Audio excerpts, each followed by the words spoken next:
सामने बहुत एक ज्वलंत विषय है और इसकी सर्वत्र चर्चा हो रही है। वन नेशन वन इलेक्शन, एक देश एक चुनाव। अभी हंस चौधरी ने बताया कि एक देश में एक चुनाव का 1983 में पहली बार भारत निर्वाचन आयोग, 1998 में विषय आया, 2018 में विधि आयोग भारत सरकार के द्वारा ये विषय समय समय पर आए। तो देश के यशस्वी प्रधानमंत्री नरेंद्र मोदी जी ने एक विचार विमर्श के बाद एक कमीशन बनाया और देश के पूर्व राष्ट्रपति श्री रामनाथ कोविंद जी की अध्यक्षता में आयोग बना। उन्होंने विधि आयोग, संसदीय समितियां और अन्य राज्यों की विधायी समितियों से विचार विमर्श किया और एक मसौदा तैयार किया। वन नेशन वन इलेक्शन यानी पहले 4 चुनाव इस देश में, पहला आम चुनाव सन 1952 में, दूसरा आम चुनाव 1957, तीसरा आम चुनाव 1962, चौथा आम चुनाव हुआ 1967। ये 4 चुनाव में लगातार असेंबली का चुनाव भी और लोकसभा पार्लियामेंट का चुनाव भी साथ साथ हुए। उसके बाद लगातार कांग्रेस ने धारा 356, जिसका जिक्र अभी हंस चौधरी ने किया, धारा 356 के तहत केंद्र सरकार राज्यपाल के सुझाव को मानते हुए और किसी भी प्रदेश की सरकार को भंग कर सकती है। उसका दुरुपयोग शुरू हुआ और उसका दुरुपयोग शुरू होने के बाद कांग्रेस ने अपनी जो विपक्षी दलों की सरकार थी उनको भंग करना शुरू किया। और मैं जानकारी के लिए बताना चाहता हूं कि अब तक 90 बार लोकतांत्रिक तरीके से चुनी सरकारों को भंग किया गया।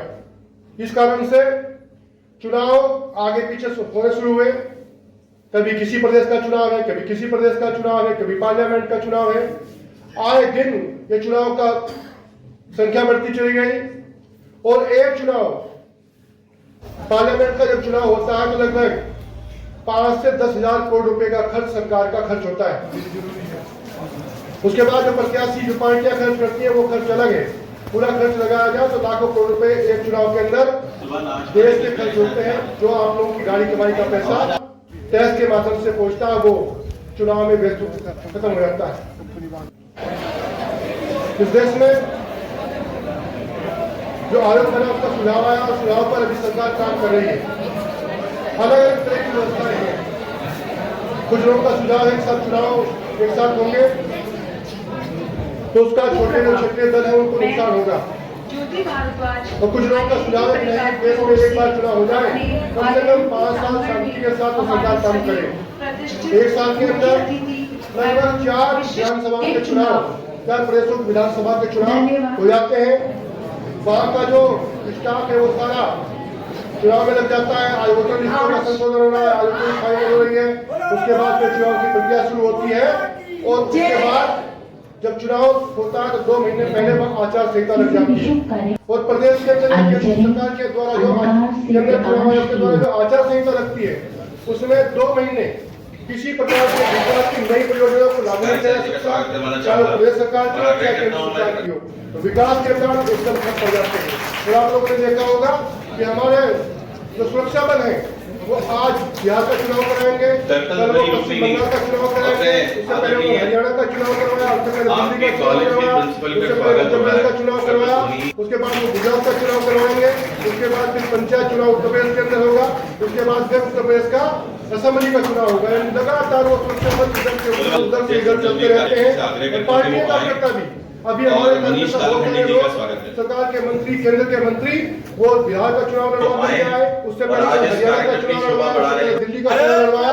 यानी केंद्र के जो सरकार के लोग हैं वो भी चुनाव में भाग लेंगे तो वहाँ भी काम प्रभावित होगा। दूसरे प्रदेशों से कार्यकर्ता जाएंगे, मध्य स्तर के जाएंगे, बड़े कार्यकर्ता जाएंगे, वहाँ भी काम प्रभावित होगा। यानी एक चुनाव अगर होता है तो कम से कम 5-6 महीने हमारी सरकार का पूरा फोकस, पूरी पार्टियों का फोकस उस चुनाव पर लग जाता है और बहुत बड़ा श्रम का एक नुकसान होता है। वो ऊर्जा में एक चुनाव एक बार हो जाए, 5 साल तक सरकार चले, उसके बाद कई संशोधन की बात अभी संस्थाएं ने की है। उसमें पार्लियामेंट के सत्र से लेकर के विधानसभा के सत्रों तक अलग अलग व्यवस्थाएं संविधान में है, उनमें संशोधन करने की आवश्यकता पड़ेगी और धारा 356 में किसी न किसी प्रकार का परिवर्तन करना पड़ेगा। और कोई भी सरकार, कई बार क्या 7 चुनाव हमारे पार्लियामेंट के लगातार, एक साल चली सरकार गिर गई, अगले साल फिर चुनाव है, फिर गिर गई, एक और से अटल बिहारी वाजपेयी जी चुनाव हार गए, हार गए सरकार के लिए तो देश चुनाव में चला गया। कुछ न कुछ करना पड़ेगा, बहुत सारी चीजें ऐसी जोड़नी पड़ेंगी। सरकार को अगर विश्वास आता है तो कम से कम दूसरी सरकार, दूसरी पार्टी कोई विश्वास प्राप्त कर सके, इस प्रकार की व्यवस्था करनी पड़ेगी। तो इसलिए बहुत सारी चीजें इसमें जोड़ी जाएंगी और देश के अधिकतर लोगों की राय लेकर के इसमें कई प्रदेशों में संविधान में संशोधन करना पड़ेगा, कई प्रदेशों से उसका प्रस्ताव पारित करना पड़ेगा। लंबी प्रक्रिया है जिस पर भारतीय जनता पार्टी की सरकार और देश के यशस्वी प्रधानमंत्री लगातार चर्चा कर रहे हैं और ये आम आदमी के हित में वन इलेक्शन यानी एक देश में एक चुनाव हो जिससे सरकार का भोज बचे। सरकार जो चुनाव में हर बार हम दूसरे तीसरे महीने लगातार हुक्म हो, सब लोग मिलकर के देश को आगे बढ़ाने का ये one election, one nation one election बहुत आवश्यक है। ये जन की डिमांड करें, डिमांड करें, क्योंकि आज आप बच्चे, आज आप पढ़ाई लिखाई कर रहे हैं, लेकिन कल आपके कंधों पर ही बड़ा बोझ देश का आने वाला है। इसलिए आप लोगों को भी अपने भविष्य की चिंता करनी चाहिए। आप आपके बच्चे कल का भविष्य में नुकसान होगा तो वो हम सबका नुकसान है, तो देश हमारा है, हम सबका देश है। इसलिए देश को हम सबको मिलकर के अच्छा बनाना है, देश को आगे बढ़ाना है। हमारा देश होगा जब काम करने का अवसर प्राप्त होगा। सरकार के चुनाव में ही सारा समय निकला जा रहा है तो विकास कब होगा?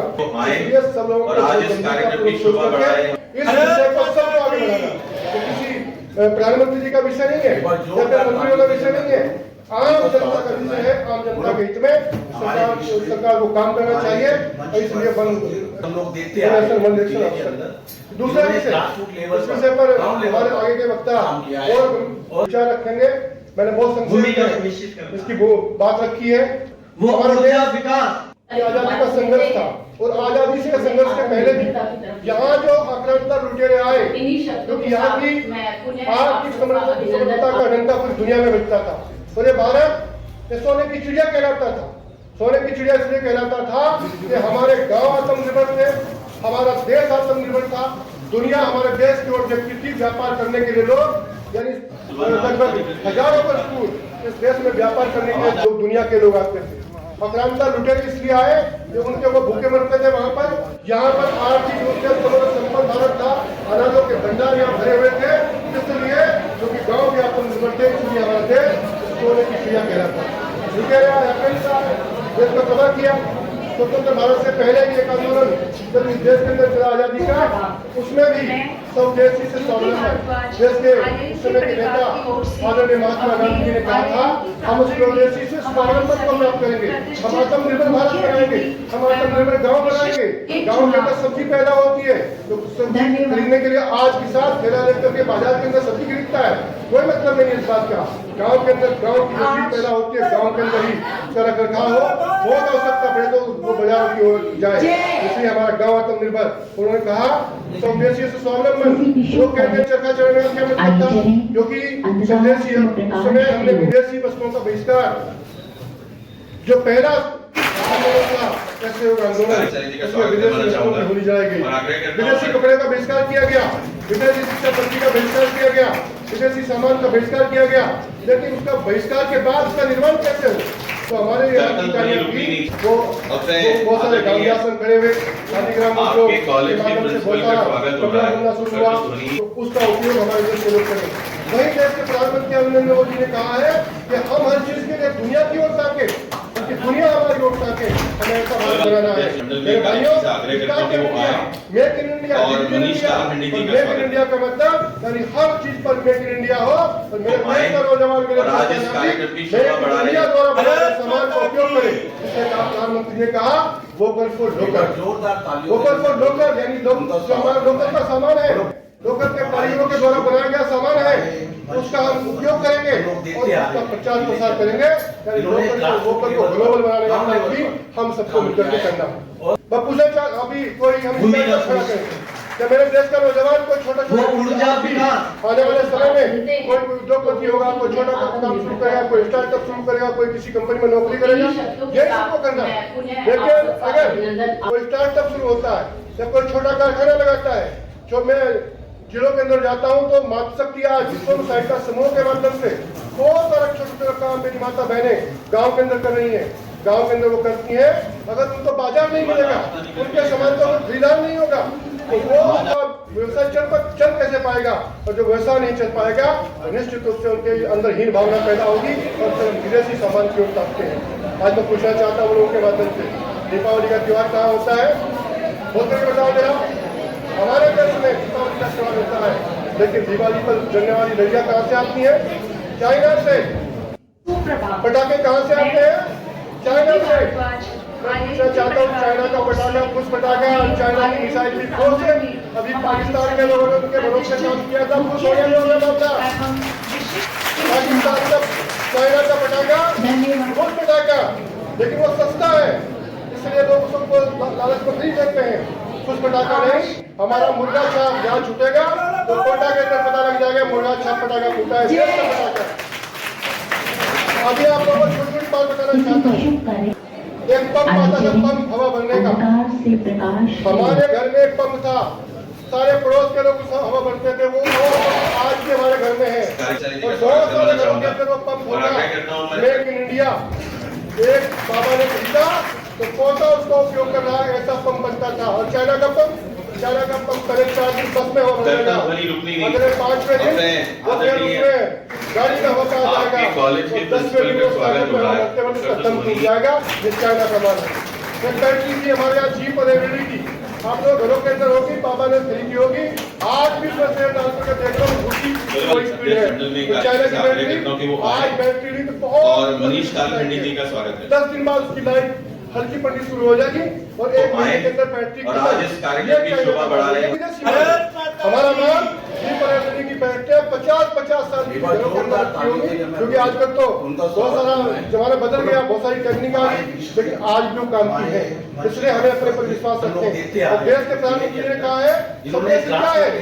संदेश वो है जिस पर देश के नौजवान का पसीना लगाओ, मेरे देश के नौजवान का शर्म लगाओ और उसके निर्मित हो, उसका उपयोग मेरे देश का नागरिक करेगा तो निश्चित रूप से उस नौजवान को भी आत्मसम्मान के साथ खड़ा होना पड़ेगा, खड़ा हो जाएगा। और इसलिए हमारा देश बनेगा आत्मनिर्भर और हम आत्मनिर्भरता की ओर बढ़े भी हैं हर क्षेत्र के अंदर। आज मेरा किसान अन्न पैदा करता है। एक समय था जब अनाज के लिए हम दुनिया की ओर ताकते थे, आज दुनिया अनाज के लिए हमारे देश की ओर ताकती है। यह है मेरे भारत की शक्ति, ये मेरे देश के किसानों का जो श्रम और पसीना उन्होंने बहाया है, उसका परिणाम है। हम उनके मामले में आत्मनिर्भर बने। और एक मैं और बताना चाहता हूँ, अभी क्या था, पाकिस्तान के आतंकवादियों ने क्या किया पहलगांव में हमला, हमारे निर्दोष बहनों का सिंदूर उजाड़ा, ऑपरेशन सिंदूर हुआ। ऑपरेशन सिंदूर में जो ब्रह्मोस मिसाइल प्रयोग हुई है वो कहाँ बन रही है? मेरी इंडिया है, मेरे देश में बनती है। हमारे उत्तर प्रदेश के मुख्यमंत्री में उत्तर प्रदेश में भी आज पहली खेल भी तैयार हो गई है। तो क्या ब्रह्मोस मिसाइल के सामने कोई कुछ पटाखा ठहर जाएगा क्या? नहीं ठहर पाएगा। यह है मेक इन इंडिया की ताकत। मेरे मित्रों, आज अच्छी चीजें हमारे देश के अंदर बन रही है।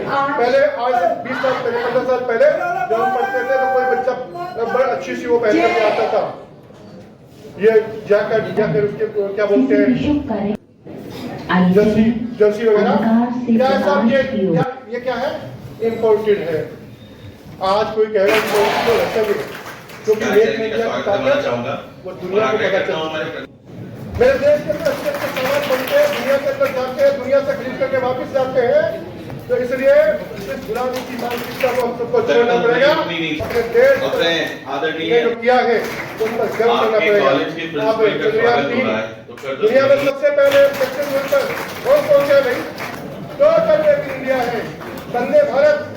यही वंदे भारत के लिए मैं क्या लेकिन नौजवान को से आग्रह करता हूँ कि वो एक आए इंजीनियर को और जापान में मनीष भेजा तालमणी गया जी का स्वागत कि है। जाओ वंदे भारत ट्रेन है वहाँ, उसको देख करके उसकी टेक्निक क्या है। आए वो और आज वहाँ इस से कार्यक्रम की 200 शोभा करोड़ बढ़ा रहे हैं। रुपए की, कितने? 200 करोड़ रुपए की।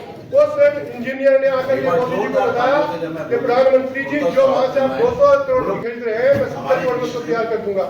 और आज देश के अंदर 150 से अधिक वंदे भारत ट्रेन इन्होंने से अधिक स्पीड से दौड़ती है। पानी का गिलास रखो, पानी की एक बूंद छलक नहीं रही है। ऐसी में इंडिया का कमाल है। 70 लाख ये मेरा भारत तो दुनिया को दिशा देने वाला भारत है। ये पिछड़ा क्यों भारत नहीं है? पूरी ताकत के साथ हम मान सम्मान के साथ खड़े होंगे, लेकिन दुनिया का कोई व्यक्ति हमें ताकने का प्रयास करेगा या आतंकवादी यहाँ पर आतंकवादी गतिविधि करने का प्रयास करेगा तो उसके घर में जाकर ठोकेंगे। ये ठोकने वाला भारत है। ये आज बात करने वाला भारत नहीं है भाई, ठोकने वाला भारत है। देश आप लोगों की वोट की ताकत से देश के सच्ची नरेंद्र मोदी के माध्यम से make in India, digital India, startup India के माध्यम से हम हर क्षेत्र के अंदर आज आगे बढ़ रहे हैं।